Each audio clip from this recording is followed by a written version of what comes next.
pour faire juste une petite phrase d'introduction, rappeler que la période des juges est une période de l'histoire d'Israël et de l'histoire spirituelle de l'humanité, hein, parce que les deux choses, elles vont de pair. Donc une période qui dure environ, on a dit, 350 ans et qui s'étend depuis la mort de Josué jusqu'à la royauté qui commencera avec un dénommé Saül. On verra ça beaucoup plus tard. Et donc, peut-être vous pouvez trouver curieux que je commence l'étude du livre des juges par la fin. Hein. Par la fin où, si vous avez lu, si vous êtes donné la peine de lire, on trouve deux histoires un petit peu étranges. L'histoire du Lévite et de la tribu de Dan, et puis l'histoire d'un autre Lévite qui, lui, eh bien, sera confronté à la tribu de Benjamin. Et je voudrais dans un premier temps vous expliquer pourquoi eh bien, il faut commencer l'étude du livre des juges par la fin du livre, et voir donc par là ce que ces deux histoires placées là veulent nous enseigner. Donc, d'abord, je voudrais vous situer ces 4 chapitres dans le temps des juges.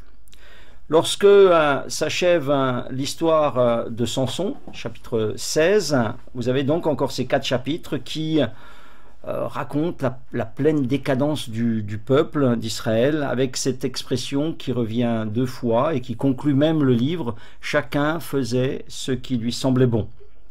Et lorsqu'on lit ces chapitres, là, à la fin du livre des juges, on a vraiment l'impression d'être au bout de la décadence, hein, au bout du processus de décadence. On a vraiment l'impression que le peuple d'Israël a touché le fond. Vous avez un désordre moral, vous avez le péché, vous avez l'idolâtrie partout, vous avez la guerre civile entre les tribus d'Israël, vous avez même une tribu qui a failli disparaître, hein, ce qui est très grave. Et la surprise, et c'est peut-être une première chose que vous allez apprendre ce soir, c'est de réaliser que ce qui est raconté à la fin du livre des juges n'est pas arrivé au bout des 300 ans d'occupation dans le pays promis, mais au contraire, ces 4 chapitres-là sont arrivés au commencement du temps des juges, juste après la mort de Josué et la mort des anciens. Pour le dire autrement, que vous compreniez bien ce que je vous dis, l'histoire de la femme découpée en 12 morceaux, elle est, en fait, cette histoire, même si vous la lisez à la fin du livre des juges, elle se situe au commencement de l'histoire des juges. Alors, qu'est-ce que ça change? Qu'est-ce que ça change? Ben, ça change beaucoup.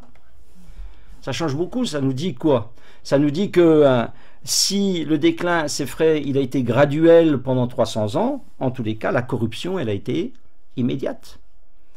Et elle a été totale dès le départ.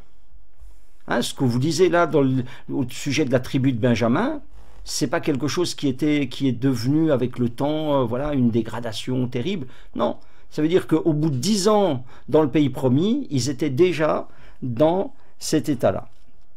Alors, comment est-ce qu'on sait que l'histoire de la femme coupée en morceaux, elle se situe au commencement du livre des juges? Je vous propose de lire un verset, et là je vous demanderai de me donner la réponse. On va lire dans Juges au chapitre 20 et au verset 27.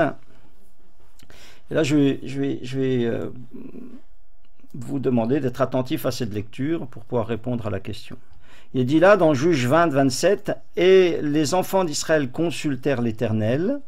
C'est là que se trouvait alors l'arche de l'alliance de Dieu, et c'était Phiné, fils d'Éléazar, fils d'Aaron, qui se tenait à cette époque en présence de Dieu, et ils dirent, dois-je parler encore pour combattre les fils de Benjamin, mon frère, ou dois-je m'en abstenir? L'Éternel répondit, montez, car demain je les livrerai entre vos mains. » Voilà. Donc là, c'est un passage qui nous parle du moment où les 10 tribus, je dis 10 tribus parce que j'enlève Lévi à ce moment-là, hein, vont attaquer la tribu de Benjamin. Pourquoi? Pour la punir d'avoir cautionné le péché qui s'était produit dans la ville de Gibéa, qui était une des villes de Benjamin. Et c'est ce péché-là qui avait amené eh bien, le Lévite à couper sa femme en 12 morceaux pour alerter toutes les tribus d'Israël de ce qui lui était arrivé. Alors, dites-moi, à votre avis, quel est le renseignement que je trouve là au verset 27, verset 28, et qui me permet de situer cette histoire au commencement du livre des Juges. Soyez perspicaces. Est-ce que Finé, ça vous dit quelque chose? Est-ce que ça dit quelque chose à quelqu'un? Finé. Voilà. Si vous... Non, non, non, non, non, non, c'est pas un des juges. Regardez ce qu'on avait lu dans Nombre au chapitre 25. C'est pour ça qu'il faut lire la Bible aussi d'une manière suivie. Dans Nombre au chapitre 25, vous savez, cette fameuse histoire de Balaam, où un homme était venu avec une femme et puis il avait nargué un peu Moïse. Et puis un homme s'était levé pour le tuer dans sa tente. Cet homme s'appelait Finé. Et Nombre 25:10 dit « L'Éternel parla à Moïse et dit « Finé, fils d'Éléazar, fils du sacrificateur Aaron, a détourné ma fureur du dessus des enfants d'Israël. » Et dans Juge, eh bien, nous disons que c'était Finé, fils d'Éléazar, fils d'Aaron, qui se tenait à cette époque en présence de Dieu. Donc vous voyez, ce nom-là, la mention de ce nom-là, nous le situe dans le temps. C'était un homme qui vivait du temps de Moïse. Je vais pas vous donner, je peux vous donner les versets, on va pas les lire, mais au chapitre 31, verset 6 du livre des Nombres, et dans Josué, chapitre 22, verset 1 et 32, eh bien là, vous allez voir que Finé, il a côtoyé Josué. Donc c'est un homme qui était de l'autre côté du Jourdain, qui est entré avec Josué dans le pays promis, et donc, vous voyez bien qu'il ne pouvait pas être là 300 ans après. Vous voyez? Donc, il a forcément, il dit qu'il était là quand il y a eu le problème avec la tribu de Benjamin. Donc, ça veut dire que c'était tout de suite après qu'il soit rentré dans le pays promis. Donc, qu'est-ce que cette information nous apprend? Pourquoi c'est important, ça? Ben, c'est important parce que on apprend donc que l'histoire de la tribu de Benjamin qui finit le livre, elle ne s'est pas déroulée à la fin, donc je vous l'ai dit, au tout début du temps de Finé. C'est important parce que ça nous dit que le comportement des Benjamites n'est pas le produit d'une longue décadence pendant des siècles, mais une attitude qui a eu lieu très tôt, dès leur entrée dans le pays promis. Ceux-là qui avaient dit « nous obéirons à l'Éternel », qui avaient été vraiment mis en face de cette sainteté de Dieu, qui avaient entendu le Deutéronome, etc. Ils avaient tout oublié au bout de 10 ans. Et c'est encore plus terrible de découvrir tout cela. La ville de Gibéa, qui n'a pas voulu accueillir le Lévite, qui a violé sa femme, qui l'a tué, eh bien, elle s'est comportée au bout de quelques années pire que les Cananéens. Pire que les Cananéens. Au bout de 10 ans d'installation dans le pays promis, la loi de Dieu, elle était totalement oubliée. D'accord? Ça, c'est important de resituer donc cette histoire correctement dans le temps des juges. Je voudrais vous lire un autre passage, Juges chapitre 19.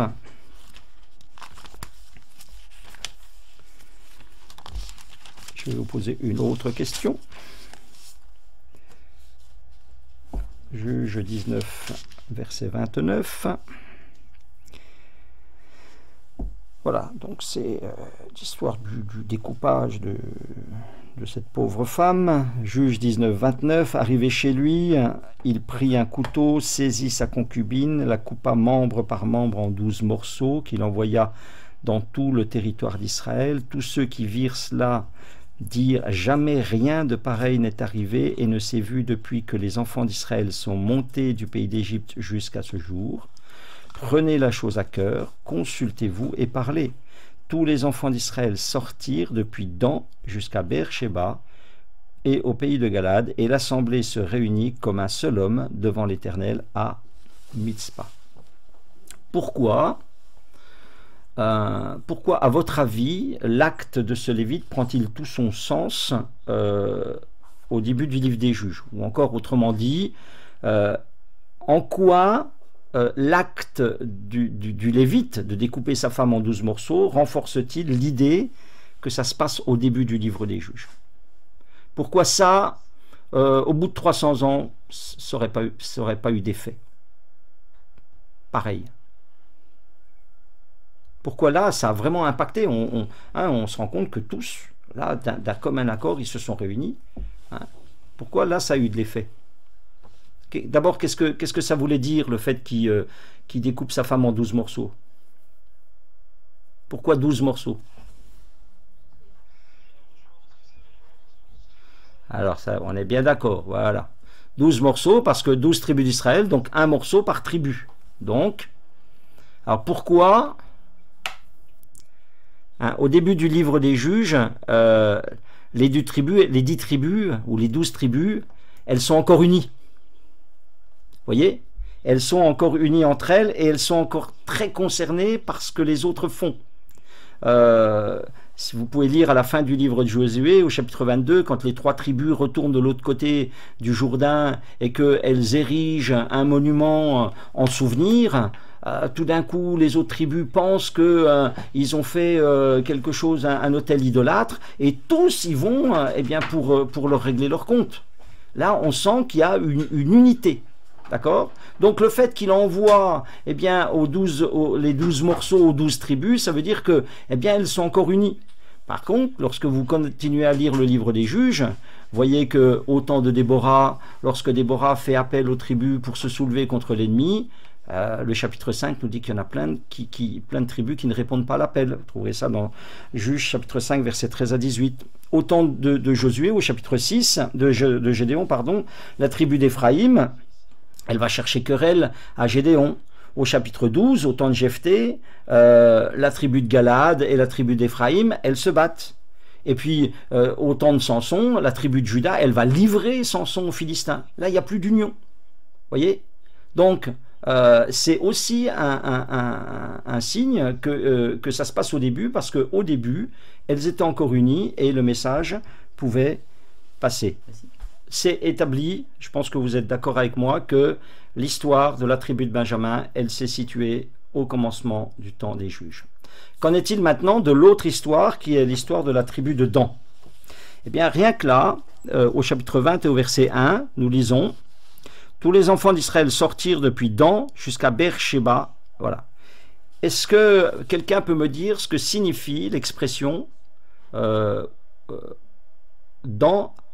à Beersheba? Est-ce que vous pourriez me la traduire en français? Très bien. Qui a dit ça? Bravo. Ça veut dire du nord au sud. Hein? Ça veut dire du nord au sud. Lorsque vous rencontrez dans la Bible l'expression de Dan à Beersheba, eh ben, ça veut dire ça, du nord au sud. Dan étant la tribu la plus au nord, et Beersheba étant la ville la plus au sud. Et le fait que l'expression apparaît ici pour la première fois, hein, parce que c'est la première fois où elle apparaît dans la Bible, ça signifie quoi? Ça signifie que l'émigration, parce que c'était pas, Dan ne devait pas se trouver au nord, il devait se trouver en plein midi.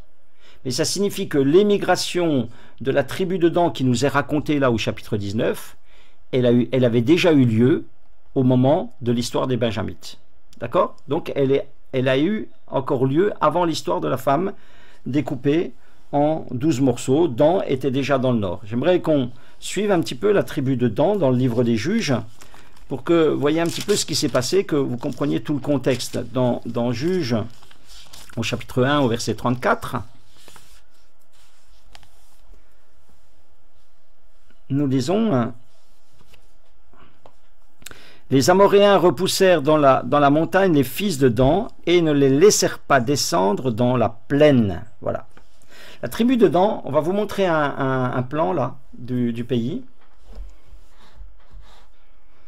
Bon, vous pouvez déjà commencer à voir. Vous voyez comment étaient réparties les tribus. Vous voyez la tribu de Juda, et tout au-dessus de la tribu de Juda, là, vous avez Dan avec un petit 1 à côté. Ça, c'est l'espace qui lui avait été déterminé par le sort. Elle avait au sud la tribu de Juda, au nord la tribu d'Éphraïm, et puis la tribu de Dan, elle allait jusqu'à la côte méditerranéenne. D'accord? Sauf qu'on lit là que les Amoréens ont repoussé les fils de Dan dans la montagne, c'est-à-dire qu'ils les ont contenus vers le B de Benjamin là. Hein, là, voilà, vous voyez la petite flèche là, ils ont été contenus là, Et ils n'ont pas pu occuper tout le pays. Hein. Je vous avais expliqué que tout le long de la mer Méditerranéenne, là, eh bien, c'était habité par des gens qui n'avaient pas laissé le peuple d'Israël s'installer. Donc, la tribu de Dan, elle s'est retrouvée coincée là, dans un petit espace, là où il y a le bé dans la montagne, et puis c'était pas assez grand pour la tribu. Et donc, comme les autres tribus, hein, je vous avais dit qu'ils ont pas été très, ils ont pas été capables de posséder. Hein, on a lu qu'ils n'ont pas chassé, n'ont pas chassé, n'ont pas chassé. Ils se sont contentés un petit peu bien, de ce que les autres voulaient bien leur laisser comme territoire. Alors, comme elle était restée dans un tout petit territoire, dans un tout petit espace, qu'elle ne pouvait pas s'agrandir ni à droite ni à gauche parce que c'était déjà sur des territoires qui étaient promis à d'autres tribus, elles n'ont pas eu d'autre choix que de se chercher un territoire, et c'est pour ça qu'elles sont montées tout au-dessus de la carte. Là, vous avez Dan, là, voilà, c'est là qu'ils vont aller pour s'installer. C'est l'histoire que nous lisons dans le livre. Donc, ils ont monté par la montagne d'Éphraïm, c'est là où ils rencontreront le Lévite, si vous avez lu, et puis ils monteront le plus haut possible, là où les tribus n'étaient déjà plus installées. Là, ils sont tombés sur une ville qui était sans défense, et puis ils l'ont passé par l'épée, et puis ils y ont habité. D'accord? Et donc, la tribu de Dan, à partir de là, elle s'est séparée en deux parties. D'ailleurs, si vous lisez dans le livre de Josué, on va d'abord lire au chapitre 18, au verset 2 du livre des Juges.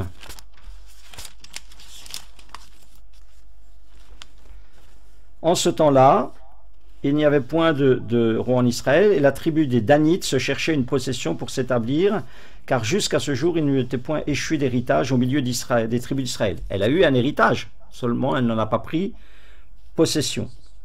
Les fils de Dan prirent sur eux tous parmi leurs familles 5 hommes vaillants qu'ils envoyèrent de Tsoréa et d'Eshtaol. Voilà. Tsoréa et Eshtaol, ce sont en fait deux villes qui se trouvent là vers le bé de Benjamin. Hein. Quand vous lisez dans le livre de Josué, la répartition, vous allez voir que c'est les deux premières villes qui sont mentionnées, qui le reviennent, puis il y a toute une série d'autres villes. Mais quand vous lisez l'histoire de Dan dans le livre des Juges, il n'y a que ces deux villes, parce que visiblement, ce sont les deux seules villes qu'ils ont vraiment possédées dans le pays promis. L'histoire de Samson, qui était un Danite, eh bien, vous lirez qu'à plusieurs reprises dans son histoire, il a été enterré entre Tsoréa et Eshtaol. Il a commencé son ministère de juge entre Tsoréa et Eshtaol, parce que son territoire, il n'était pas plus grand que ça. D'accord? Donc, voilà. Ce que je voulais vraiment vous montrer, hein, je vais pas aller plus loin, on pourrait encore donner des détails hein, pour vraiment vous montrer que vraiment ça s'est passé au début du temps des juges, mais vraiment c'est ça l'idée. Bien que disposées à la fin du livre des Juges, ces deux histoires se déroulent au commencement de l'histoire des Juges, après la mort de Josué, et elles nous montrent combien très rapidement les Israélites se sont détournés de Dieu, se sont détournés de la loi, et avec les conséquences terribles eh bien, qui viendront pour eux. Et finalement, quand vous lisez l'histoire de la quasi-perte de Benjamin, où vraiment les tribus se sont humiliées, elles ont crié à Dieu, elles se sont repenties, c'est arrivé aussi au début. Mais on voit que même cette repentance-là, ça ne leur a pas servi de leçon, et que très vite, ils sont retombés dans leur travers. Vous voyez, rien que de replacer les choses dans leur contexte, eh bien, ça nous permet d'avoir une perspective de ce qui se passe dans le livre des Juges qui est tout à fait différente. Alors, on va aller plus loin. Ces deux histoires qui sont à la fin du livre des Juges, elles concernent des Lévites. D'accord? Donc, pour ceux qui ne savent pas, pour ceux pour lesquels le mot est peut-être un peu difficile, les Lévites, c'était les gens qui étaient chargés du culte en Israël. Ils descendaient d'une tribu, la tribu de Lévi, qui avait été mise à part pour s'occuper du culte en Israël. Et là, curieusement, on va nous raconter l'histoire de deux Lévites dont le comportement aura des conséquences sur toute une tribu. Le premier Lévite, son comportement aura des conséquences sur la tribu de Dan, et le deuxième Lévite aura des conséquences d'abord sur la tribu de Benjamin, et ensuite sur toutes les autres tribus, puisqu'elles vont devoir monter à la guerre contre Benjamin. Alors j'aimerais qu'on note une chose, avant d'aller plus loin. En fait, quand vous lisez ces deux histoires, il y a tout un tas de choses qui sonnent faux. Voilà, et on essaiera de les trouver ensemble tout à l'heure. Des choses qui sonnent faux dans les attitudes, dans les comportements, dans les paroles des différents protagonistes de ces histoires. Mais c'est très étonnant, c'est que Dieu nous raconte ces choses sans les blâmer, sans les juger, sans s'indigner. Hein, il n'y a pas de... Dieu vous ne dit pas ce qu'il faut penser. Il ne vous dit pas « Ah, le Lévite, il a mal agi ».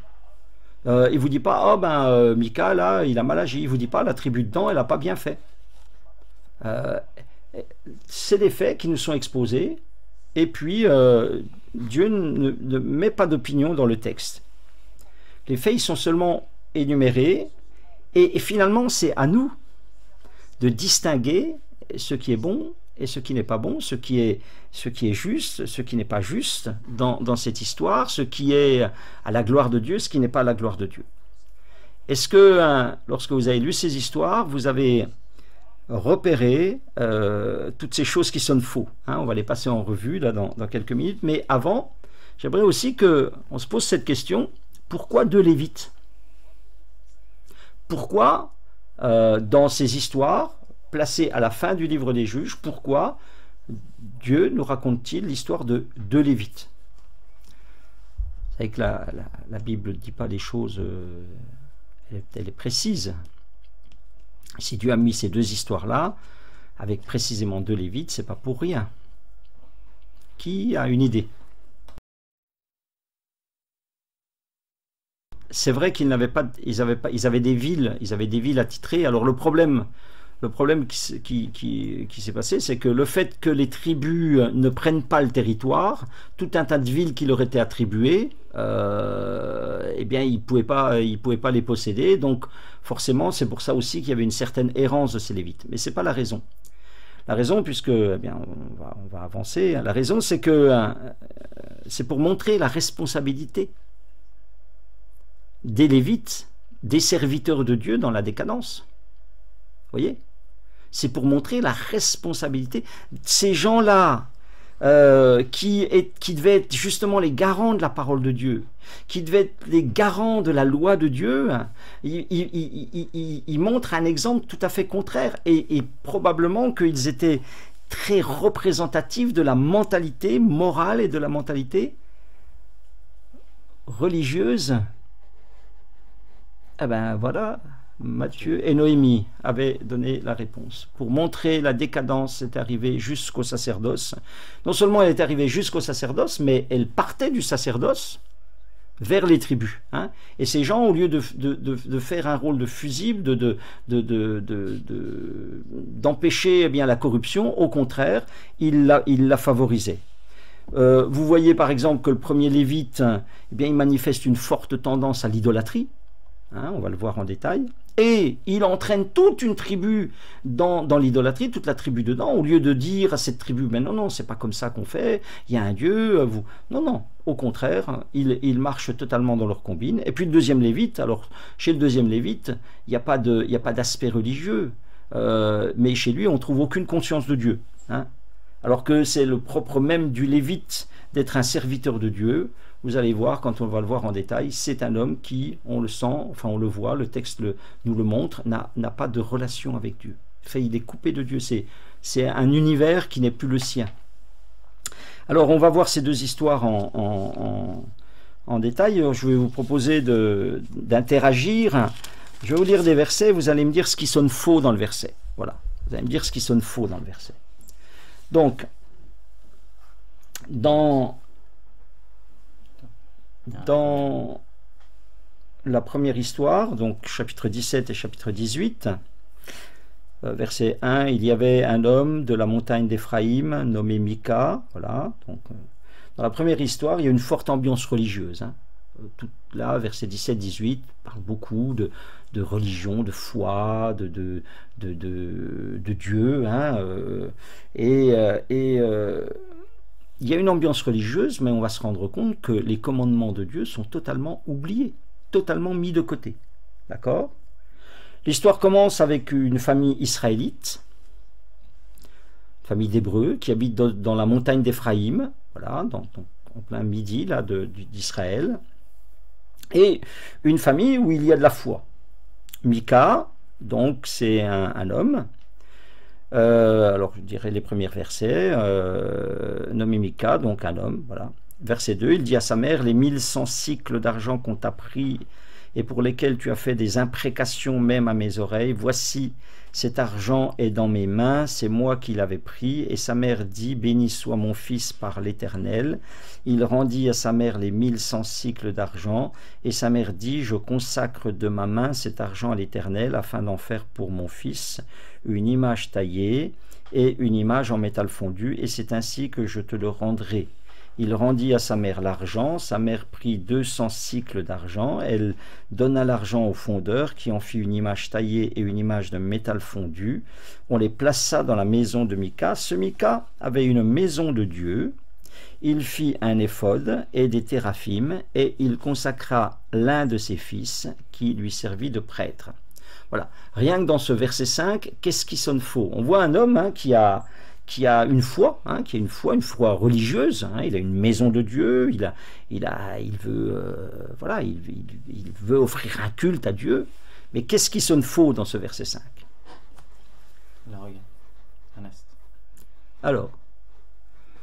Alors quelqu'un, Cyril Dartois me dit, il y a de l'idolâtrie, il y a des téraphim. Oui, alors ça, oui, mais encore.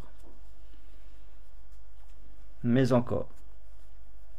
Donc cet homme est croyant, qu'est-ce qu'il a fait avant?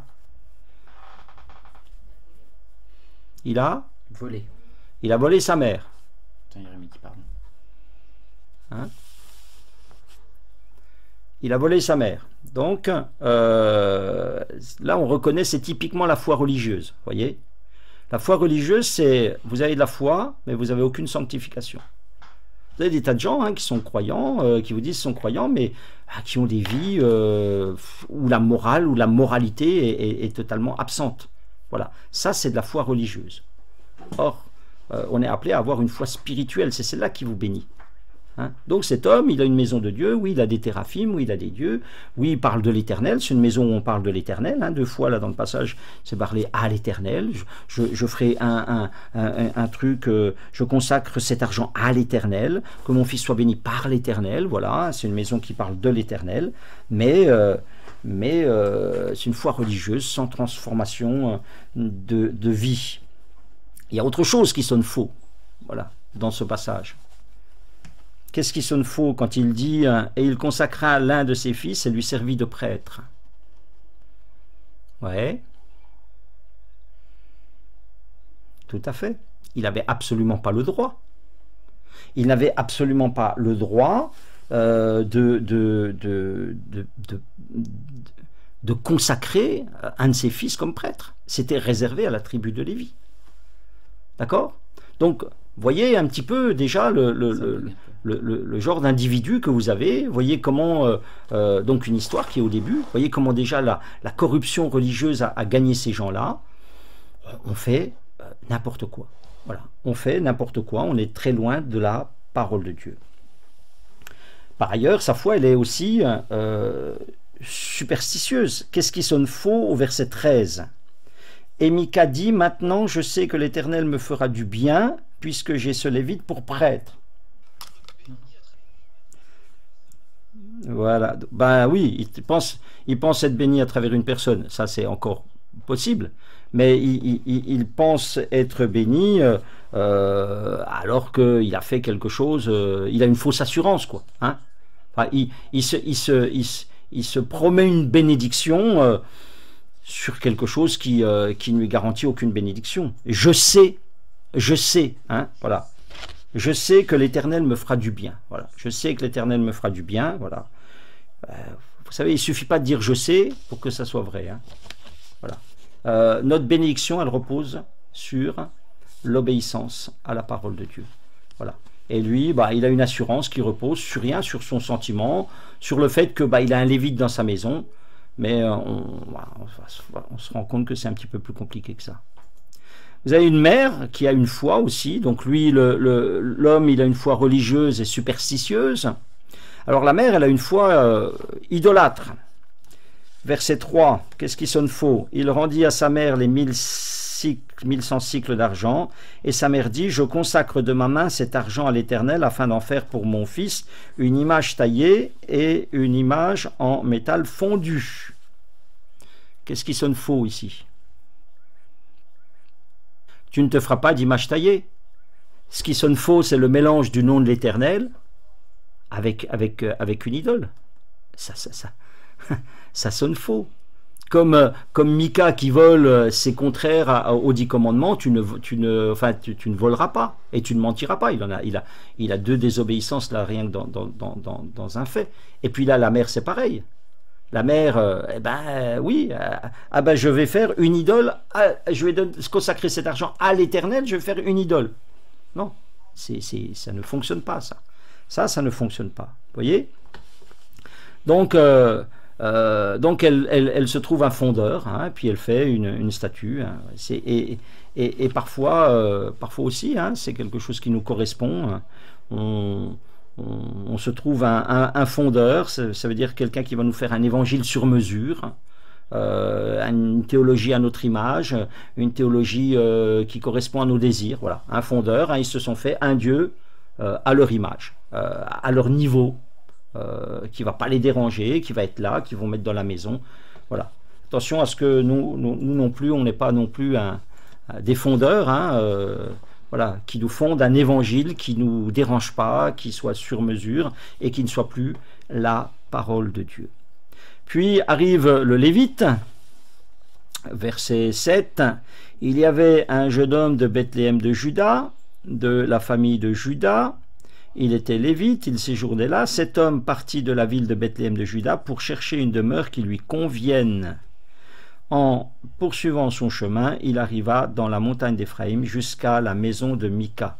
Qu'est-ce qui sonne faux ici au sujet de ce lévite? Il y a de la foi, hein? Ce lévite a une foi aussi, voilà. Mais quel genre de foi il a? On a vu une foi dans cette maison, alors il va rentrer dans une maison, il y a une foi religieuse, superstitieuse, idolâtre. Et puis lui, il arrive avec quoi? Avec quel genre de foi ici, lui? Une foi par intérêt, voilà. Une foi non seulement par intérêt, qu'est-ce qui sonne faux dans le verset 8? Qui lui convienne, dit Marilyn. Voilà, une demeure qui lui convienne. Il partit pour chercher une demeure qui lui convienne. Peut-être que la norme aurait été de chercher quelque chose qui convienne à Dieu, non? Quelque chose qui s'intéresse à Dieu, quelque chose qui répond à l'appel de Dieu, je ne sais pas. Mais lui, il cherche quelque chose qui lui convient. Ça veut dire qu'il y a une foi qui est sans exigence et intéressée par le gain. C'est aussi un type de foi qu'on peut avoir. Voilà ce que ces Lévites, ils apportaient. Hein, ce que ces Lévites, ils apportaient. Et le Lévite rentre dans une maison qui est idolâtre, où les gens, ils ont une foi qui c'est du grand n'importe quoi, où on désobéit au commandement de Dieu, et puis au lieu de remettre de l'ordre dans tout cela, il va dans le sens de cette famille, et il va la faire nager totalement dans la superstition religieuse. Et puis le Lévite, au chapitre 18, verset 6, il a aussi... Et le prêtre leur répondit, quand la tribu de Dan dit « Est-ce que notre voyage va réussir? Est-ce que Dieu va nous bénir ?» Allez en paix, le voyage que vous faites est sous le regard de l'Éternel. Ça aussi, ça sonne faux. Ça aussi, ça sonne faux. Hein. Ça, c'est des paroles qui plaisent. Il leur a dit ce qu'ils avaient envie d'entendre. C'est un grand mal, vous savez, de dire aux gens ce qu'ils veulent entendre. Et c'est un grand mal de chercher des gens qui nous disent des choses qu'on veut entendre. Souvent, c'est ce qu'on veut. Hein. Parfois, on ne va pas voir le pasteur parce qu'on n'a pas envie d'entendre ce qu'il a à nous dire. Hein. Voilà. Voilà. C'est comme ça, le pasteur ou d'autres, où on va aller voir certaines personnes parce qu'on sait qu'elles vont nous dire ce qu'on a envie d'entendre. Vous voyez? Alors, en plus, c'est saupoudré d'un peu de l'Éternel. Hein. Ah, c'est merveilleux, allez en paix, le voyage que vous faites est sous le regard de l'Éternel. Et ben voilà, donc Vous saupoudrez ça d'un peu de Dieu, de la bénédiction de Dieu, de la puissance, de la grâce de Dieu, voilà, et puis ça passe tout seul, hein, ça passe beaucoup mieux. D'accord? Et donc lorsque la tribu de Dan, elle arrive, quand elle remonte la deuxième fois pour aller dans prendre la portion de territoire qu'ils ont vue, eh bien la tribu de Dan, les 600 hommes prennent le Lévite avec eux, et la tribu, elle fait entrer sans broncher toute l'idolâtrie, parce qu'ils sont là, ils rentrent dans la maison, ils prennent les dieux, ils prennent le Lévite idolâtre, et puis ils font rentrer tout ça dans leur tribu, ils instituent ça en système, et personne ne dit rien. Et personne ne dit rien. Dans la tribu, tu n'en as pas un qui dit mais non, c'est pas ça qu'on a appris, c'est pas ça qu'on doit faire. On a un lieu, Silo, où on doit aller adorer Dieu, on ne doit pas faire de statues, etc. Personne ne dit rien, parce que tout le monde y trouve son compte. Parce que tout le monde y trouve son compte. Les versets 19 et 20. Ils lui répondirent, donc les gens dedans, aux Lévites, tais-toi, mets ta main sur ta bouche et viens avec nous, tu nous serviras de père et de prêtre. Vaut-il mieux que tu serves de prêtre à la maison d'un seul homme ou que tu serves de prêtre à une tribu et une famille en Israël? Le prêtre éprouva de la joie dans son cœur, il prit les fautes, les téraphim, l'image taillée et se joignit à la troupe. En plus, il vole. C'est hallucinant. C'est une histoire qui est hallucinante. Chacun y trouve son compte. Là, le Lévite, il s'en va, aucune recherche de la volonté de Dieu. Hein? La seule chose qui l'intéresse, c'est la promotion. C'est la promotion, le poste assuré, l'avancement. Il ne va plus être le Lévite dans une maison, il va être le Lévite dans une tribu. Merveilleux. Et puis la tribu de Dan, ça l'arrange parce que elle va voir un système religieux qui la sécurise et elle va s'imaginer qu'avec ça elle a une assurance tout risque pour la suite des temps. Voilà. Et autre chose qui sonne faux, le verset 27 maintenant. Lorsque la tribu arrive là dans le nord, ils enlevèrent ainsi ce qu'avait fait Mika, emmenèrent le prêtre qui était à son service, ils tombèrent sur Laïs, sur un peuple tranquille et en sécurité, ils le passèrent au fil de l'épée et ils brûlèrent la ville. Personne ne la délivra car elle était éloignée de Sidon et les habitants n'avaient pas de liaison avec d'autres hommes. Elle était dans la vallée qui s'étend vers Beth-Rehob. Les fils de Dan rebâtirent la ville et voilà. Voilà. D'accord. Alors qu'est-ce qui va pas là? Voilà. Voilà, hein, ils avaient un protocole, Dieu leur avait dit, on trouve ça dans le livre de Deutéronome, ils avaient un protocole très arrêté sur la manière dont ils devaient prendre les villes. Et la première chose, on trouve ça dans Deutéronome au chapitre 20, et à partir du verset 1, on appelait ça la loi du RM, hein, c'était la manière dont ils devaient dévouer les villes par interdit. La première chose qui devait arriver, quelle que soit la ville, ils devaient lui proposer la paix. D'accord? Et ensuite, si la ville acceptait la paix, il la soumettait, comme ça. Si la ville n'acceptait la paix, il y avait deux cas de figure. Si c'était une ville qui était à l'intérieur du pays promis, s'il voulait la guerre, il détruisait tout le monde. Mais si c'était une ville qui était en dehors du pays promis, ce qui est le cas là, il devait tuer seulement les hommes, il devait épargner les femmes et les enfants.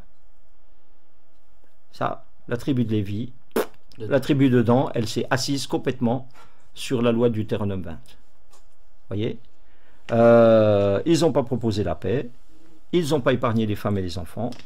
Voilà. Mais comment ça va se terminer cette affaire-là? Eh bien, vous lisez au chapitre 30, ils dressèrent pour eux l'image taillée. Jonathan, fils de Gershom, fils de Manassé, lui et ses fils furent prêtres pour la tribu de Danite jusqu'à l'époque de la captivité du pays. Ça s'est fini par une captivité. Et la captivité dont il est question ici, c'est pas la captivité qui aura lieu 500-600 ans plus tard, hein, c'est une captivité qui est arrivée un petit peu plus tard. D'accord? Voyez un petit peu comment ces gens vivaient, comment cette corruption s'installait, comment les Lévites ont participé à cette corruption et comment, eh bien, forcément, les promesses que Dieu avait fait aussi de malédiction, eh bien, elles s'accomplissaient puisque là, vous avez une captivité qui est arrivée pour ce bout de tribu qui s'est installé là. Voilà.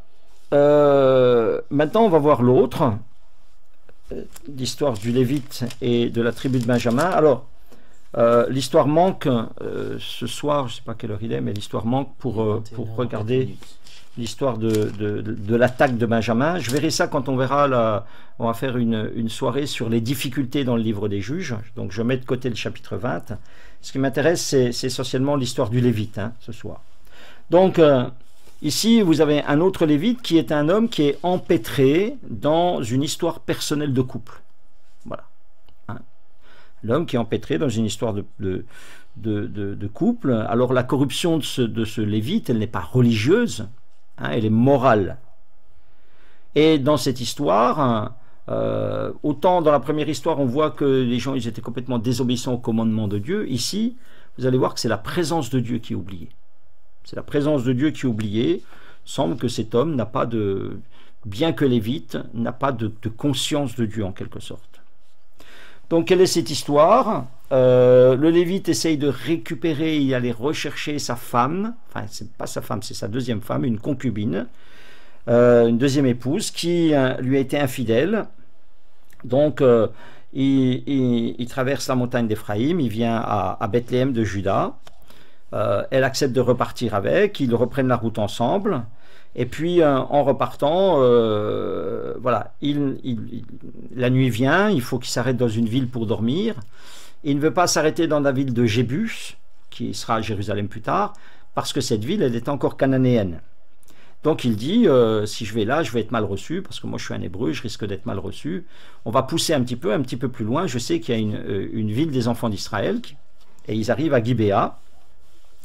Et il pense que, eh bien là, il recevra l'hospitalité qui est due à un Lévite, parce que Deutéronome 12, 19 disait « Aussi longtemps que tu vivras, garde-toi de délaisser le Lévite. » Vous avez lu peut-être l'histoire, il arrive dans cette ville, et puis personne ne le reçoit. Voilà, personne ne le reçoit.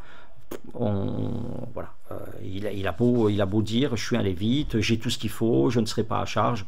Personne ne veut le recevoir. Il n'y a qu'un vieux monsieur qui n'est pas de cette ville, qui est d'Éphraïm comme lui, qui lui propose de venir habiter chez lui. Et puis donc il va dormir chez lui. Et puis voici ce qui se passe pendant la nuit. Juge chapitre 19 verset 22. Pendant qu'ils étaient à se réjouir, voici les hommes de la ville, gens pervers, entourèrent la maison, frappèrent à la porte et dirent au vieillard, maître de la maison, fais sortir l'homme qui est entré chez toi pour que nous le connaissions. Le maître de la maison se présentant à eux leur dit, non mes frères, ne faites pas le mal, je vous prie, puisque cet homme est entré dans ma maison, ne commettez pas cette infamie. Voici, j'ai une fille vierge, et cet homme a une concubine, je vous les amènerai dehors, vous les déshonorerez, et vous leur ferez ce qu'il vous plaira. Mais ne commettez pas sur cet homme une action aussi infâme. Ces gens ne voulurent point l'écouter, alors l'homme prit sa concubine, la leur amena dehors, ils la connurent, ils abusèrent d'elle toute la nuit, jusqu'au matin, puis ils la renvoyèrent au lever de l'aurore. Voilà. À quoi vous fait penser cette histoire? Est-ce que cette histoire, elle peut penser à quelque chose? Sodome et Gomorrhe, Lot. À l'histoire de Lot et de Sodome et Gomorrhe. D'accord? C'est quasiment la même histoire, avec la même problématique. Des gens, hein, vous savez, l'expression que nous le connaissions, hein, c'est que nous ayons des rapports sexuels avec. Hein, c'est ça qu'ils disent. Hein, c'est pas connaître comme ça. Hein. Donc ils ne veulent pas des femmes, ils veulent l'homme. Et que l'homme, pour que nous le connaissions, donc c'est un appel à l'homosexualité. Et puis d'ailleurs l'autre, il dit non, ne faites pas ça, ne faites pas cette infamie, ne commettez pas cette infamie. À qui il s'adresse? À des enfants d'Israël. À des enfants d'Israël, pas à des Cananéens. À des gens qui ont été éduqués pendant 40 ans dans le désert. Mais des gens qui aujourd'hui sont pires que Sodome et Gomorrhe. C'est dire, hein, on en a parlé déjà la semaine dernière, ces gens qui devaient gagner Canaan, c'est Canaan qui les a gagnés. Ils ont été, la mentalité de Canaan les avait totalement gagnés en très peu d'années. Et ce qui est donc étonnant dans l'histoire de ce Lévite, c'est que il ne parle jamais de Dieu. Si vous lisez le chapitre là, il ne parle jamais de Dieu, il dit juste qu'il se rend à la maison de l'Éternel, mais c'est tout ce qu'il dit. Hein. Dans la difficulté, il n'invoque pas l'Éternel. Le Lévite connaît très certainement les Écritures, ce sont les gens qui connaissent les Écritures. Il aurait pu, si vous avez pensé à Sodome et Gomorrhe, il a dû penser à Sodome et Gomorrhe, il n'a pas pu faire autrement. Il aurait dû penser qu'il y a eu un miracle à Sodome et Gomorrhe, que Dieu a envoyé des anges pour délivrer Lot. Non, ben lui, il n'a pas... C'est un homme qui livre sa femme, voilà. Il livre sa femme et puis il se lave les mains de cette affaire, et puis voilà. Hein. Donc, à la lumière de la parole de Dieu que cet homme était censé servir et représenter, sa vie, c'est une aberration. Et aussi beaucoup de choses sonnent faux dans la vie du Lévite. D'abord, il prend une concubine, il prend une deuxième épouse. Voilà. Donc il avait déjà une... Alors, je sais que c'était courant à l'époque en Israël et que la loi n'interdisait pas véritablement, mais bon. Ensuite, il prend une femme qui n'était pas de sa tribu, puisqu'il a pris une femme de Bethléem de Juda, lui-même était lévite. Ensuite, lorsqu'il est infidèle, il la reprend, ce qui était totalement interdit par la loi, Deutéronome 24:4, on peut le lire. Donc des gens, vous voyez, des gens qui étaient censés suivre la parole de Dieu, enseigner la parole de Dieu, ils faisaient tout le contraire de la parole de Dieu. Il est dit,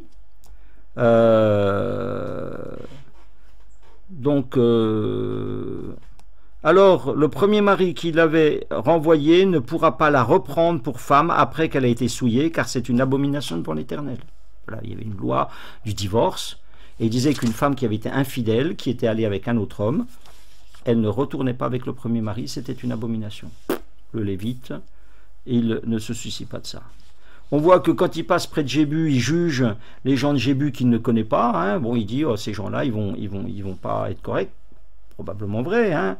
Mais c'est très étonnant parce que lui, il n'a vraiment pas une vie glorieuse. Et finalement, il juge des gens qui sont pas plus, pas moins glorieux que lui. Ensuite, vous voyez un homme qui va réclamer la justice. Hein, parce que c'est ça, les 12 morceaux envoyés, il va réclamer la justice.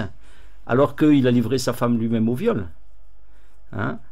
Et puis, et ça sonne pas faux, hein? Ça sonne peut-être un peu plus juste. Cette femme dont le péché a été l'infidélité, elle va périr par le viol. Voilà. Hein? Ça aussi, c'est des choses qui doivent nous interpeller. Hein? La manière, finalement, des choix que cette femme a fait, où ça l'a conduit, un jour. Enfin, quoi qu'il en soit, l'issue de ce fait divers est tragique. Tragique pour le Lévite, puisqu'il perd sa femme, tragique pour la femme, parce qu'elle meurt, violée, abusée pendant toute une nuit, et puis tragique en fin de compte pour tout Israël, parce que ça va se finir en conflit armé, une tribu va quasiment disparaître, il va y avoir des conséquences en cascade à cause de l'inconséquence de ce Lévite, parce qu'il a pris une concubine qui lui a été infidèle. Vous voyez, ça c'est le point de départ. Puis quand vous regardez comment ça fait boule de neige et où ça atterrit, eh bien ça doit aussi être des leçons dans notre vie. Vous savez, une petite désobéissance, eh bien on sait où ça commence, mais on ne sait pas où ça finira. Et ça, c'est des choses qu'on doit toujours avoir à l'esprit. Alors, avant de faire une application de cela à nos vies aujourd'hui, je voudrais vous poser une question, c'est pourquoi, finalement, pourquoi l'Esprit de Dieu ou Dieu a désiré que ces deux histoires soient finalement placées à la fin du livre. Pourquoi? Eh bien, elles ont été placées à la fin du livre et pas au début du livre, logiquement, ce qui n'aurait juré en rien, puisque finalement on aurait vu tout de suite comment ça se passait, ça nous aurait mis en face de fait, et puis il n'y avait rien de... Pourquoi est-ce que Dieu a remis ces deux histoires tout à la fin du livre des Juges, à votre avis?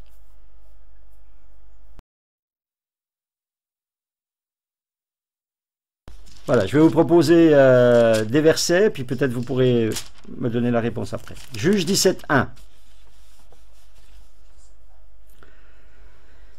il y avait un homme de la montagne d'Éphraïm nommé Mika. D'accord? Juge, chapitre 19, verset 1. Dans ce temps où il n'y avait point de roi en Israël, un lévite qui séjournait à l'extrémité de la montagne d'Éphraïm. Là, il y a une réponse là.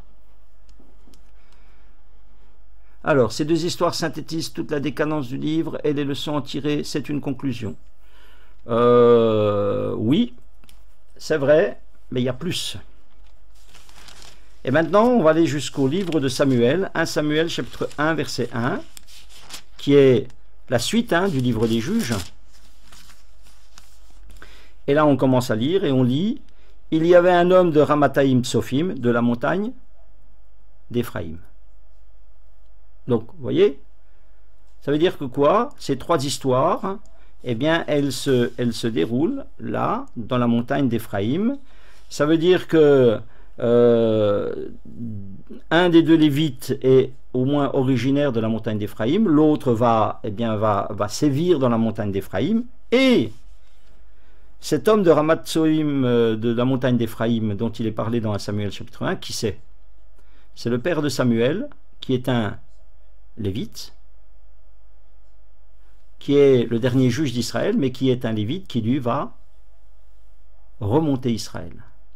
Qui lui va remonter Israël, qui lui va à la différence des autres, va manifester de la fidélité. On lira dans l'histoire de Samuel qu'il ne laissait tomber à terre aucune des paroles de l'Éternel, 1 Samuel chapitre 3 verset 19. Voyez? Donc ça veut dire quoi? Pourquoi ces Lévites, ces deux Lévites à la fin du livre des juges? Parce que va arriver l'histoire d'un troisième Lévite, de la même région, 300 ans plus tard, alors que le pays est beaucoup plus décadent. Mais celui-là, de Lévite, il va être capable d'obéir à Dieu. Et ça va faire toute la différence. Donc ces deux histoires sont placées à la fin pour faire la différence avec l'histoire d'un autre Lévite et pour montrer ce que Dieu peut faire avec un homme fidèle. Vous voyez? Et vous aurez ensuite l'histoire de Samuel.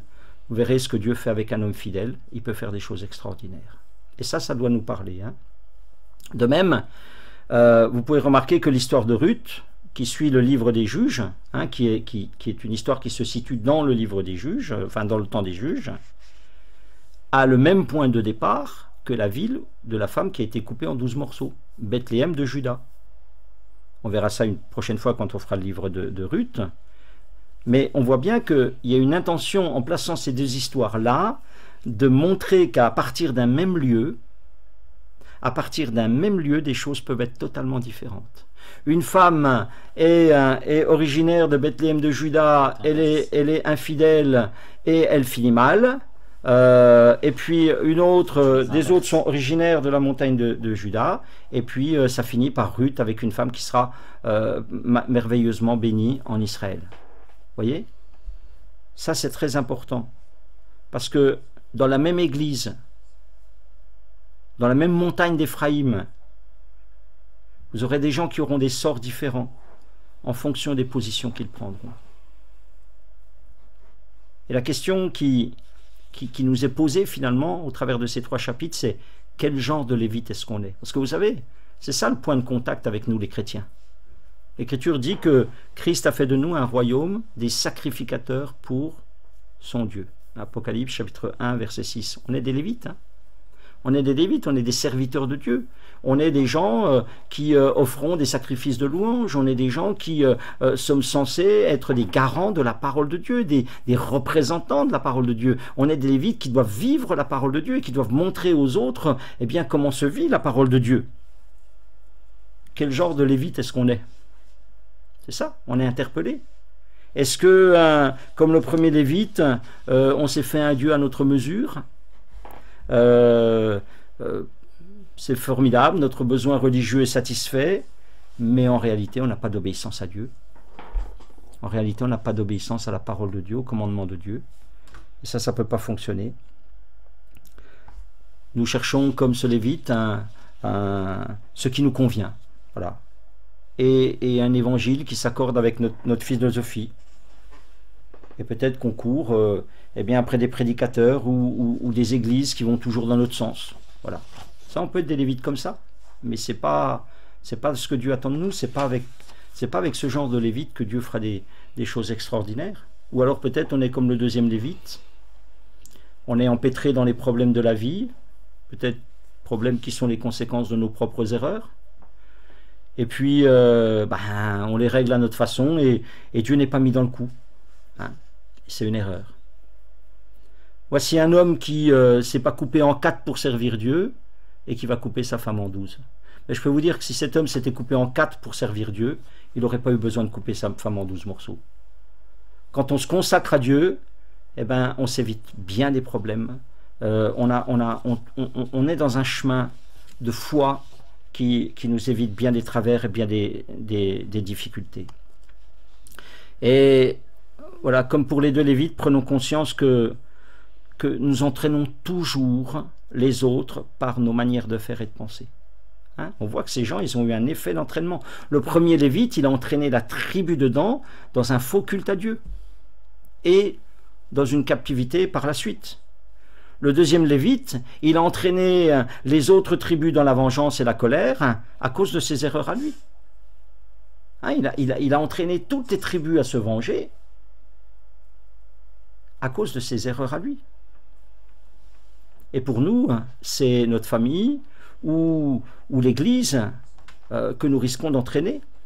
Veillons à les entraîner à la suite de Dieu, comme le fera Samuel. C'est un autre Lévite, mais il nous montre que dans un temps semblable, on peut être différent.